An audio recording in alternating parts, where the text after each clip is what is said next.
What's up? What's up? I'm Dr. Omatma, host of Egg Meets Sperm, where we're busting fertility myths, sharing tangible tips for your fertility journey, and bringing you the most knowledgeable guests to support your journey to parenthood. This podcast is for both women and men because getting fertile as fuck is for both partners, don't you think? Remember, just listening to this podcast won't get you pregnant, but following the tips we share just may. Let's get you fertile AF so that you can co-create the family you dream of. And if your partner's not listening to this, make sure to share this episode with your partner. Hello and welcome to Egg Meets Sperm. I am excited to have my dear friend and colleague, Dr. Doni Wilson. She is a naturopathic doctor, health expert, natural health expert, certified professional midwife, certified nutrition specialist, and author of The Stress Remedy. She graduated from Bastyr University in 2000. Dr. Doni created her stress recovery protocol to solve her migraines and health challenges. For more than 22 years, she has helped thousands of patients overcome health challenges and achieve wellness by using specific strategies that address the whole body and ultimately resolve the underlying causes of distress. She loves teaching patients to know what they need to move from stress to thriving, live well, and do what they love with ease. Dr. Doni brings awareness to the impact of stress on our health and to the strategies and solutions for stress recovery through the media and at public and professional events. You can find articles, other resources, her podcasts, How Humans Heal, and Self C.A.R.E. CARE program, and her online store at drdoni.com. Dr. Doni, so nice to see you. Welcome. I'm so excited to talk to you today. Oh my gosh, I'm so excited to talk to you as well. And I'm so excited for all the information you're providing to couples and families it's beautiful and amazing. Yeah, it's really wonderful. And experts like you that really help to bring really amazing critical information to our listeners. So I'm so excited to get into this. Now, stress is such a big component, right? We know stress affects fertility in so many different ways. And I know you're an expert in this field. So tell me, how do you think stress is affecting fertility? Well, and it's one of those things where I think more of us are aware of our stress, especially after coming through the pandemic. I think there's much more awareness for it.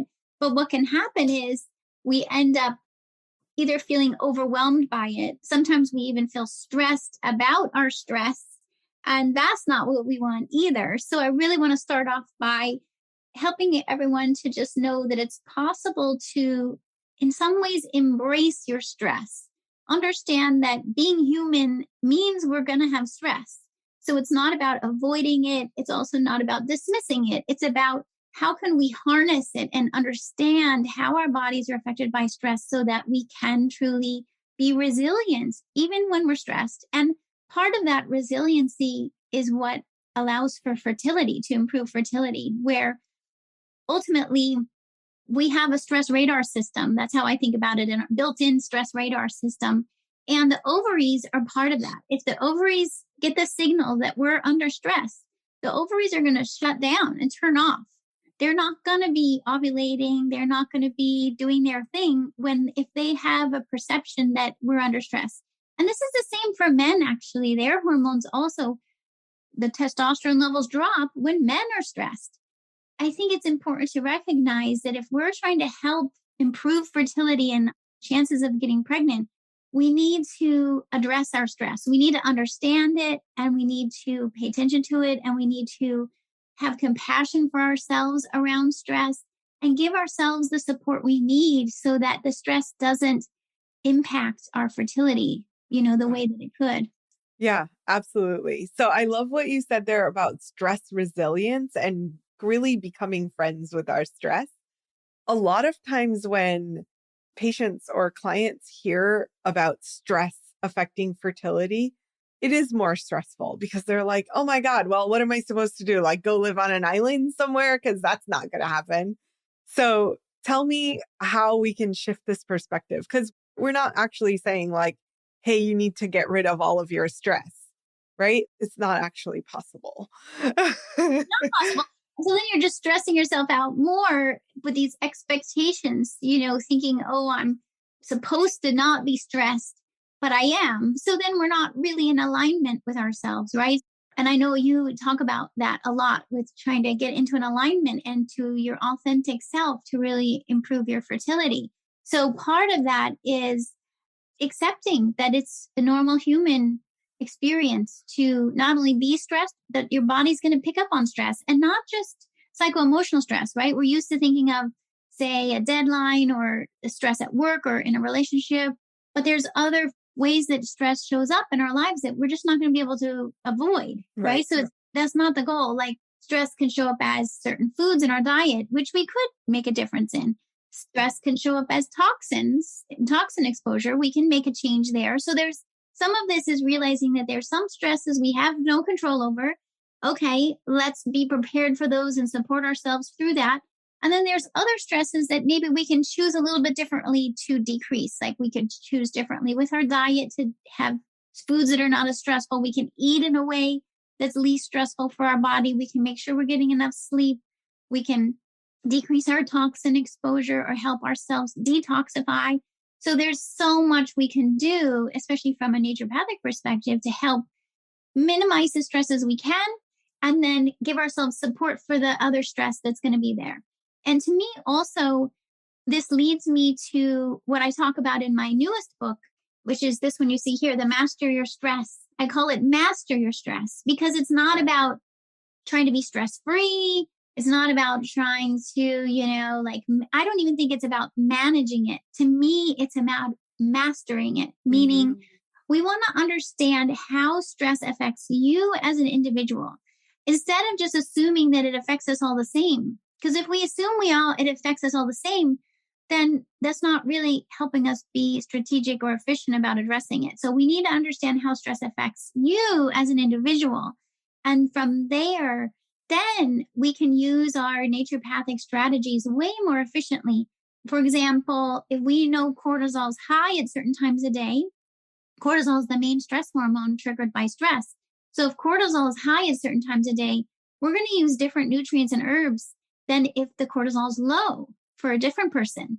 So we need to know how stress is affecting you at this moment in time. And I think that really now makes it empowering, right? Because now you're seeing information about your body that you can do something about. And so it changes from stressing about stress into mastering and being empowered about stress and what you can do to reset your health. And so that's why the book is called Master Your Stress, Reset Your Health. It's beautiful. I think that's so perfect because I have been known to be on talks and social media and be like, it's ridiculous to think we're going to be stress-free. Like, I don't know who created that idea of be stress-free. This is not going to happen. So yeah, we absolutely need to learn. So what I hear you saying is we really need to learn, A, what are the stressors that are creating stress for us as individuals? Yeah. B, really understand how it is that stress is playing out in our bodies, what effect it's having on cortisol. And then C, then we can really create some strategies around how to lower the stressors that we have control over and how to reset or rebalance the hormonal systems so that our body's not experiencing stress as much as it was.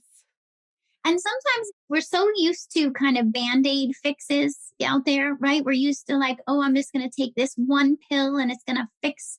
But then you have an awareness that it's like, well, is it really fixing it or is it just a Band-Aid? And so a lot of times people will say to me, like, when we're addressing stress, by rebalancing cortisol and adrenaline, is that just a Band-Aid? And I really want to emphasize that it's not. That the cool thing, I think it's a really cool thing that we can actually using lifestyle changes, dietary changes, again, nutrients and herbs, which we can go into more detail about, we can use these strategies to actually help your body recover from stress. We can actually bring your cortisol from too high to optimal, or to too low to optimal. And this is a concept that really doesn't exist in conventional care. You're not going to hear about this, right, in the standard doctor's appointment. Yes, yes, absolutely. And I know we're going to get into it, but herbs that are specifically designed to like help regulate. If it's too high, it's going to bring it down. If it's too low, it's going to bring it up.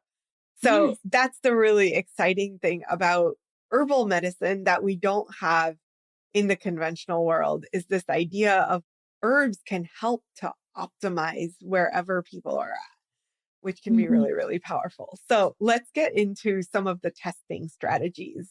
Mhm. What do you like to test, and what is the best way to test?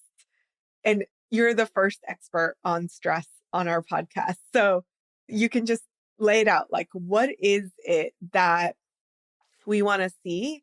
And then I'll Mhm. ask you questions, because I know we're going to get into like urine versus saliva versus blood. That Mhm. question just came up yesterday with one of my clients. So that'll be great to get into. Well, and that's the thing is, like when you do a standard blood test, right? That's where we usually are checking thyroid, which is also important to check, and certain nutrient levels. And, so there's things we can test in blood work, which in some ways can be convenient if insurance can cover it and you can just go in and get it done at one time. And yes, you can do cortisol on a blood test. But the thing is then we're only knowing what your cortisol is at that time you have your blood drawn. And the thing that's unique about the hormone cortisol, first of all, we tend to talk about it as if it's only a stress hormone. And so then you might think, oh, well, maybe we don't want any of it. No, you do want some cortisol. Cortisol is a healthy, I think of it as like a supervisor of all of the rest of, it's like it's directing the orchestra of the rest of your body. What we really want is we want the cortisol to go up in the morning and gradually decrease over the day. So if we only measure, if you have your blood drawn in the morning, we're only finding out what it is at that moment in time. But when we want to understand how stress is affecting your cortisol levels, we really want to measure it more times. Like we try for 4 times. So yes, you could go get your blood drawn 4 different times in a day, but that's a little bit trickier to do.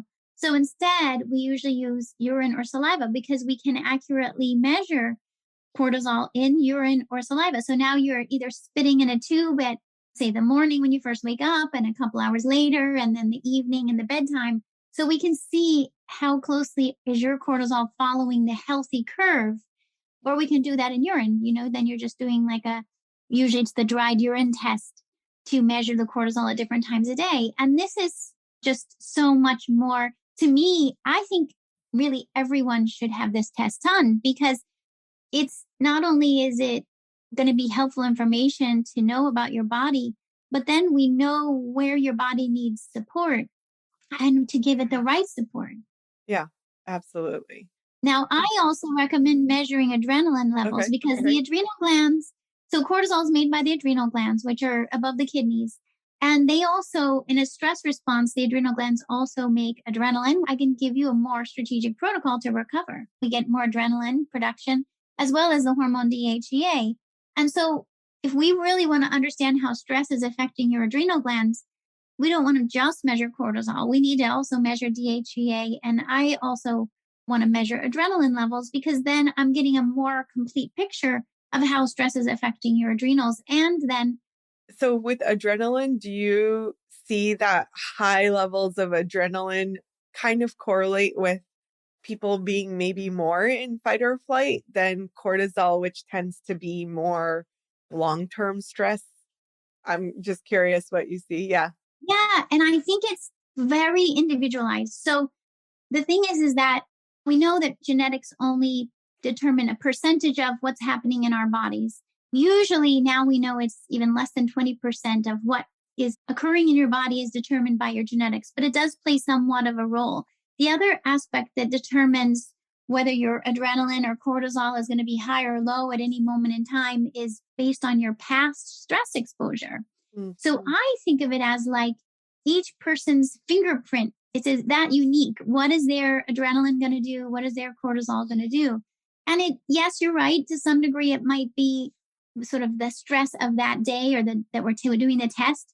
But I find that because I've been doing this testing for over 20 years, I'm always looking for patterns, and I've analyzed the results and see that it's more like we're identifying how has the accumulation of stress of this person and their genetics, where is that leaving them at this moment in time? And this is in the book, I call this your stress type or your stress pattern.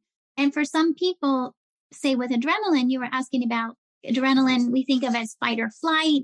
It's what gets our heart racing, our mind racing, helps us respond in the moment. But some of us, based on certain genetic variations, right? Like COMT, for example, is the gene that metabolizes adrenaline, or the enzyme that metabolizes adrenaline. And if that is slow, you might have a high adrenaline just based on that pathway not working smoothly. So there's different variables that can play a role. Yeah, amazing.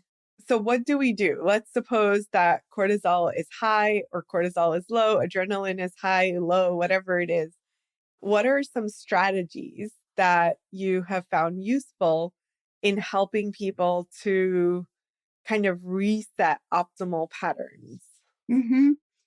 So one is this, what I call self-care. And I'm so glad that we're more and more aware of this concept of self-care, because it tells me that we're more aware of the need to prioritize ourselves and taking care of ourselves in our day-to-day schedule.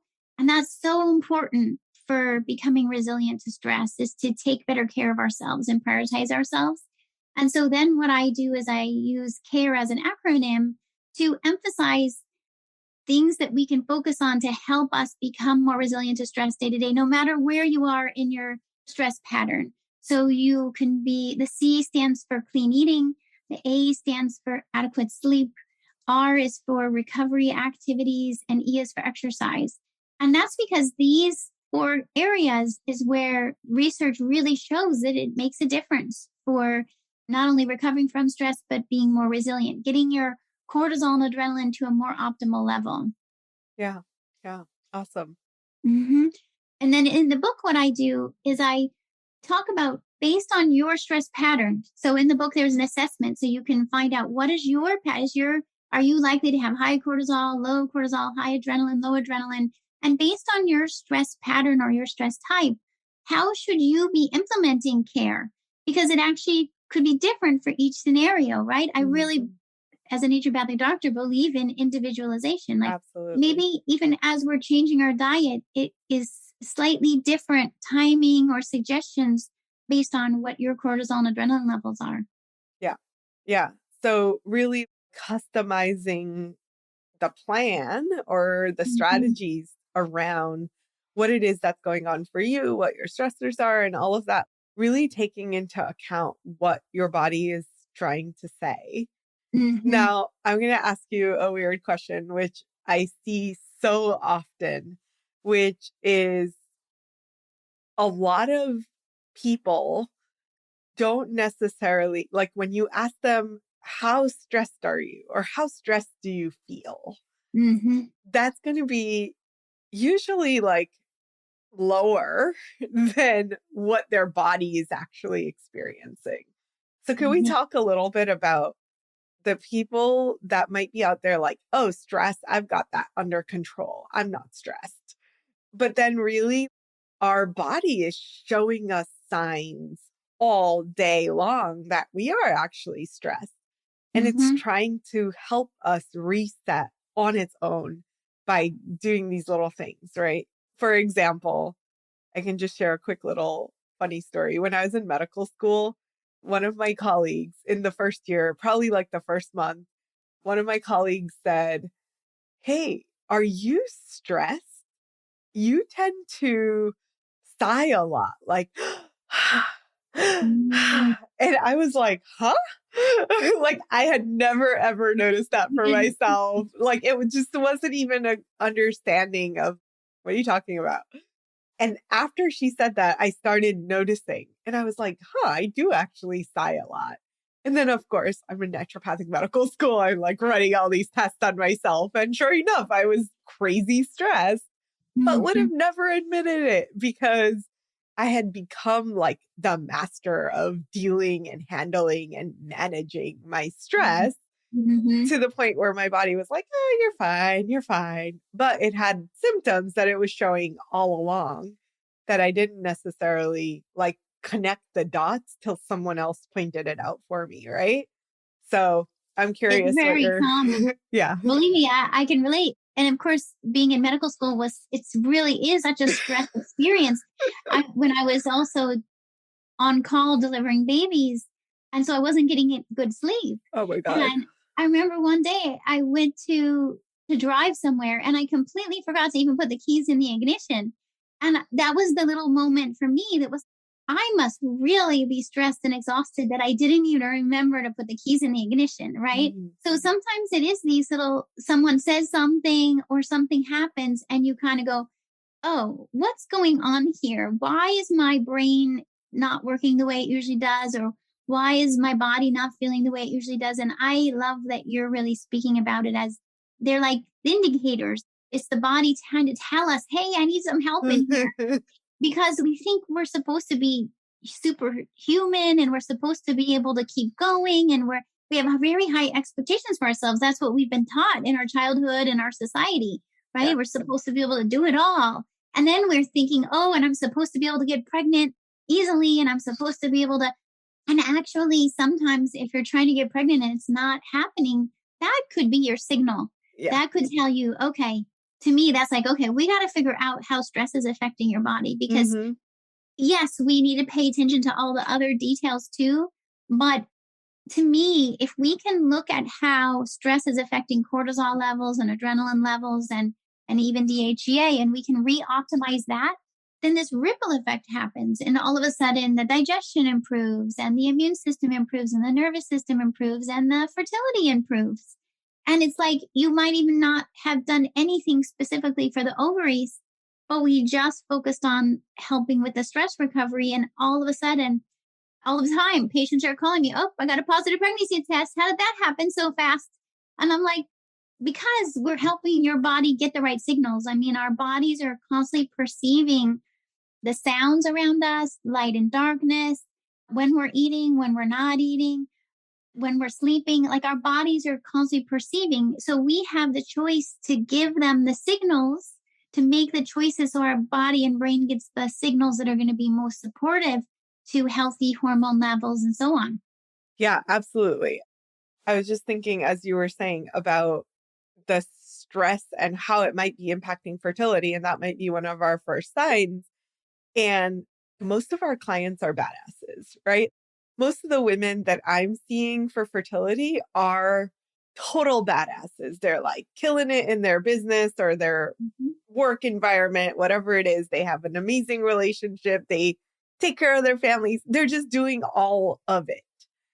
And they're so in this mode of do Mhm. that when they come for fertility support, it's more of that energy, right? I'm going to do the research and here's all the supplements and here's this and here's that and here's that. And we really have to be like conscious about let's slow this down just for a second, Mhm. slow down to speed up to really be able to understand that our patterns of doing that we created, especially as women, but in general, I feel like our culture is just this culture of do. Yeah. And one of my friends used to say, we have PhDs instead of PhDs. Like literally all of us are That's so PhDs. funny.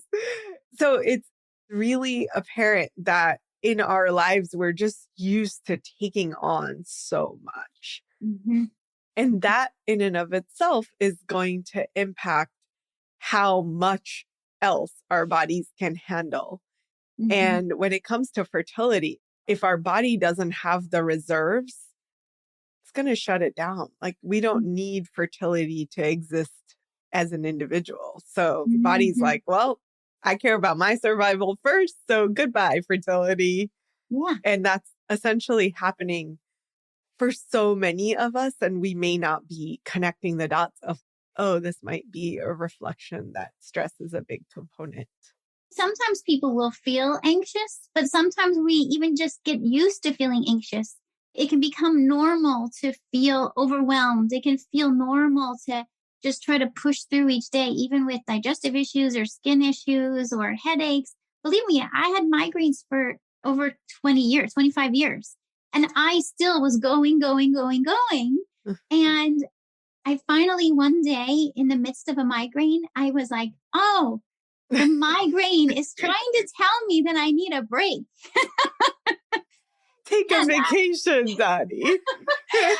Oh my gosh. It's so, now saying it, it's so obvious. But if someone listening is like, if your body's putting you into pain, emotional pain or physical pain, instead of being hard on yourselves, right? It's easy to just be like, oh my gosh, I'm mad at my body for making me not sleep well or making me get a headache or have joint pain or stomach pain.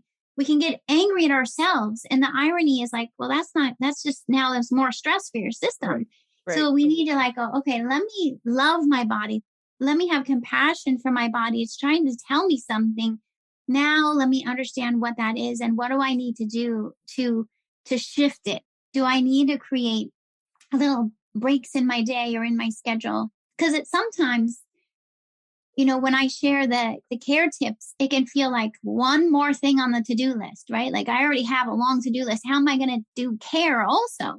But if we realize that taking care of ourselves is so essential, it needs to happen even before the rest of the to-do list, right? Like making sure we feed ourselves well or fast when we need to not eat and we need to get good sleep. I used to think I could do without sleep, for example. And I'm like, okay. And finally I'm like, no, a lot happens when you're sleeping. Yeah. A lot of good stuff happens when you're sleeping. So we have to get sleep. We have to get some, what I call stress recovery activities, which can vary from everything from, I would say, pick what matches for you. Is it listening to music? Is it meditation? Is it journaling? Is it going for a walk with your dog? Whatever feels like recovery activity for you, because then it's naturally you're gonna choose it. You're gonna want it in your schedule. And even if it's for 5 minutes, even if you're like, okay, I need 5 minutes, let me go do my stress recovery activity. Once we start to learn how to integrate this in our schedule, it makes a huge difference. I mean, that's when my migraine stopped happening, is when I finally figured out how to make that happen in my schedule. Amazing. Amazing. Mm-hmm. In terms of the care protocol, I know that it's specific to the person's stress type and things like that. How does this care protocol actually help to increase stress resilience? I love that question. Part of it is that you're now implementing the diet and the sleep and the stress recovery on a day-to-day basis. And these things work, they're subtle. Like sometimes it seems almost too subtle or too simple, but it actually, when you get it happening on a day-to-day, then it's gradually giving I call it the anti-stress signal, right? We have all kinds of stress signals happening, but we need to build up the anti-stress so that it gets into balance. Now, the other piece of this that we haven't touched on as much is what I call the stress recovery protocol. And we use care through all 3 phases of stress recovery. But the important point here is that sometimes when you find out that your cortisol or your adrenaline is not where it optimally should be, it's tempting to want to just dive in and fix it fast. And what I've found over the years is that often backfires because our bodies don't heal that way. It needs to heal in a process, in a sequence. And so what I've discovered is that we need to do phase 1 first, which is what I refer to as getting out of stress mode. So if this stress type or this imbalance of cortisol is what happens when you're in stress mode, we need to get you out of stress mode first, because it's hard for the body to heal and rebalance when we're still in stress mode, right? Because if you're in stress mode, your body's still reacting to the stress. It's still doing cortisol, adrenaline. It's still in that state. It's not going to heal effectively from there. So we need to use care, and we need to get out of stress mode first by calming down cortisol, calming down adrenaline, and supporting the calming neurotransmitters. We get out of stress mode first. Then the second phase is to be able to rebalance everything else that was disrupted by the stress. And I think this is where we really lead toward resilience in terms of your question. Like, actually, how do we get to resilience? Well, we got to get out of stress mode. Then we got to rebalance everything that got disrupted by stress mode. Mhm. And then we can get to resilience. Then we can learn, what do I need to choose on a daily basis in terms of care and maybe different supplements that might be unique for your body, so that if and when you are exposed to high levels of stress, you know how to bounce back quickly. You know what your body needs to help you recover from stress quickly versus ending right back into this stress mode again. Mhm. Mhm. Yeah. I love that. I like what you said about the care protocol being, once you put in the things that you enjoy and you start feeling the difference from it, Mhm. you're going to want to do more of it, right? It's cool because then it becomes this way to balance what your natural mode is, right? It's easy for us to do because that's what we've done our whole lives. Yes. But as soon as we get a pattern interrupt for long enough that it feels good, like, oh, if I actually get 8 or 9 hours of sleep, I feel amazing.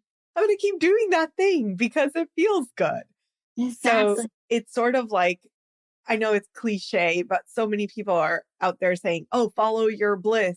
But really, if you're following your bliss and it's coming from this aligned place in your body, you're going to feel it.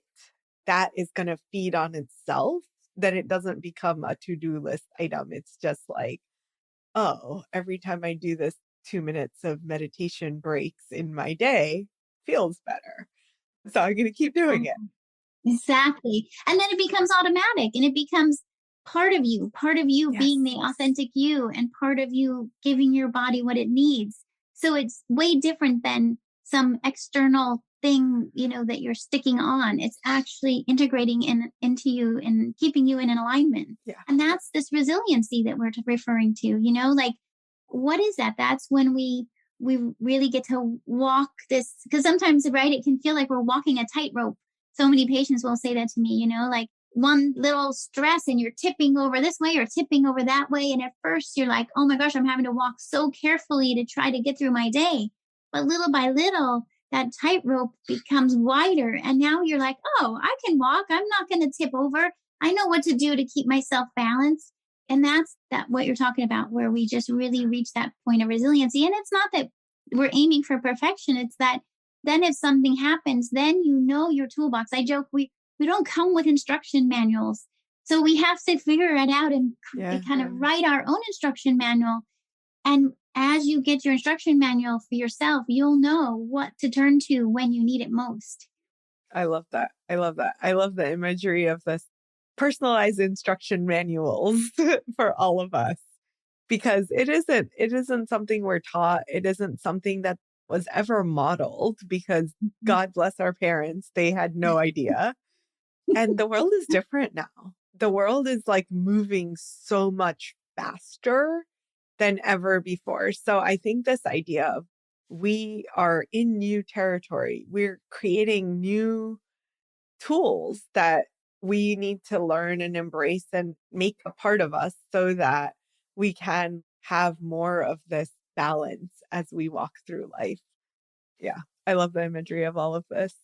Love it. And yeah, that's what I guide people to do. And at the end of the book is creating your self-care routine and your stress manual. Mhm. In fact, I'm having made some actual journal notebooks. Oh, So cool. you can, like, I'm loving how you're describing it, because you can actually use it to work through your process of figuring out what works best for your body. And now you have that as your tool Yeah. that you can use forever in your future, not just for fertility, but for your overall health, right? Because we know some of these same things are going to be preventing cancer and heart disease and dementia and diabetes, right? It's like these same tools can help you be Mhm. healthier overall and over the long term.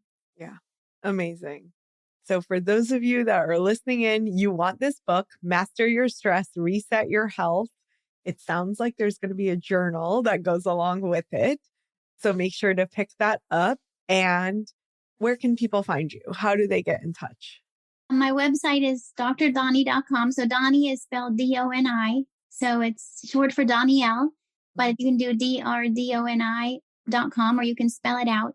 And when you order the book, because it's available anywhere you would normally order books, come to my website and make sure and tell me that you order it so I can give you thank you gifts and support for using the book. So definitely let me know when you get it, because it's officially available as of May 3rd. I can't wait. And we're going to definitely be celebrating and helping everyone to get the most out of it. Beautiful. Thank you so much for the amazing work that you're doing in the world and supporting just thousands of women over the 20 years plus that you've been in practice. So much wisdom, so much knowledge. You guys tune in, follow Dr. Doni. She's amazing. And we'll see you soon. Thank you so much. Thanks, everybody. Was that an amazing episode or what? Make sure to check our show notes so that you can link up with our guests. And if you're not a part of our secret Fertile AF community, you can join for free via the link in our show notes. Last but not least, have you showed us some love lately? It would mean the world to us if you could share and review our podcast. Thank you so much. We'll see you next time on Egg Meets Sperm. Peace.